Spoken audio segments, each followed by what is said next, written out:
কি করে তোকে বলবো তুই কে আমার, আয়নার সাথে চলবো। বাজার থেকে আনা আগে কাতলা মাছ এগুলোকে আমি ভালো করে ধুয়ে নিয়েছি, এই যে নুন হলুদ মাখিয়ে নিয়েছি। তো এটাকে ভালোভাবে রান্না করব, চলো দেখতে থাকো রান্নাটা। কড়াইতে প্রথমে আগে আমি তেল দিয়ে নিয়েছি, কড়াই ভালো করে গরম করে নেব।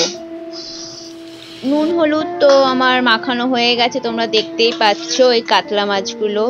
তো এবারে আমি এক এক করে মাছগুলোকে ভেজে নেব। মাছগুলো ভীষণ সুন্দর করে ভেজে নেব, আর একটু যাতে মানে লালচে না হয়, খুব কড়া ভাজলে জিনিসটা খুব বাজে লাগবে খেতে। তো এই যে মাছ ভাজা তো কমপ্লিট হয়ে গেল, তোমরা দেখতেই পেলে। চলো তারপর দেখতে থাকো যে মিক্সির মধ্যে আমি নিয়ে নিয়েছি আদা, পেঁয়াজ, রসুন, কাঁচা লঙ্কা, এগুলোকে ভালো করে তার মধ্যে একটু ধনের গুঁড়ো আর জিরের গুঁড়ো দিয়ে ভালো করে আমি পেস্ট করে নেব।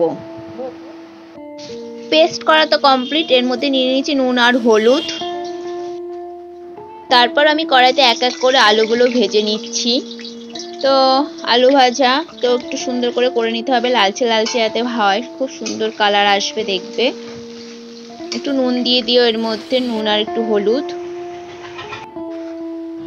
এবারে কড়াইতে এক এক করে দিয়ে দিচ্ছি লবঙ্গ, দারচিনি, এলাচ, একটা শুকনো লঙ্কা আর তেজপাতা। ভালো করে নাড়াচাড়া করে নেবো, দেখবে সুন্দর একটা কালার আসবে। তো এরপর আমি দিয়ে দেব আগে থেকে কাটা কুচনো টমেটোগুলোকে ভালো করে নেড়ে চেড়ে নেবো, দেখবে একটা সুন্দর একটা কালারও চলে আসবে। ভালো করে একটু নাড়াচাড়া করবে, হ্যাঁ দেখবে। তো আগে থেকে পেস্টটা তো আমি একটু জল দিয়ে নিলাম, যাতে মশলাটা একটু মাখো মাখো হয়ে যায়, পুরোটা মশলা এক হয়ে যায়। তো আমি এর মধ্যে দিয়ে দিচ্ছি পেস্ট করাটা, ভালো করে কষাবো। এই জিনিসটাকে খুব সুন্দর করে কষাবে, দেখবে যে সুন্দর একটা কালার আসছে। দেখো, গ্যাসটাকে কমিয়ে দিয়ে আস্তে আস্তে নাড়বে, বেশি জোরে গ্যাসটাকে বাড়িয়ে দিও না। এটা তো কাঁচা লঙ্কার রান্না, তো তার জন্য আমি একটু চিনি আগে থেকে দিয়ে দিচ্ছি, যাতে কালারটা খুব সুন্দর আসে।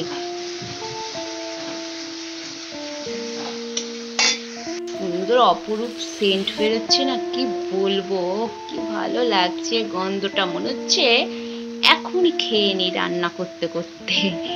কিন্তু আমার তো রান্নাটা এখনো কমপ্লিটই হয়নি, তো খাওয়াও যাবে না।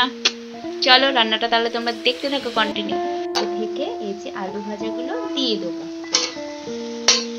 দিয়ে ভালো করে কষাবো এটাকে। আলু দিয়ে মশলাটা কষানোর পর তারপর আমি দিয়ে দেবো একটুখানি জল, তো যাতে মিক্সড হয়ে যায় মশলা প্লাস আলুটা। যতটা পরিমাণ লাগবে তোমরা বুঝবে, এটা মাখো মাখো হলে জিনিসটা ভালো হয়। তো গ্রেভিটা ঝোলটা এবার ফুটুক 10 মিনিট ধরে, তার মধ্যে দিয়ে দিলাম একটু সস, যাতে কালারটা একটু সুন্দর আসে। তো যেহেতু কাঁচা লঙ্কা রান্না, তোমাদের তো আগেও বলেছি রান্নাটা একটু অন্যরকম হয় কালারটা। আর আগে থেকে মাছ ভাজাটা দিয়ে দিলাম। মাছটাকে দেওয়ার পর আমি আস্তে করে সুন্দর করে নাড়াচাড়া করে নেব, কারণ খুব তো কড়া ভাজিনি মাছটা, তাই না? তোমরা তো দেখতেই পেলে কালারটাও। তো আমার রান্না প্রায় কমপ্লিট হয়ে গেল। তো এই যে রান্না তোমরা দেখতেও পেলে, পুরোটা নামিয়েও ফেললাম।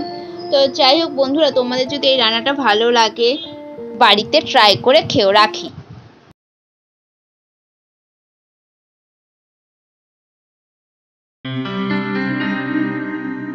কি করে তোকে বলবো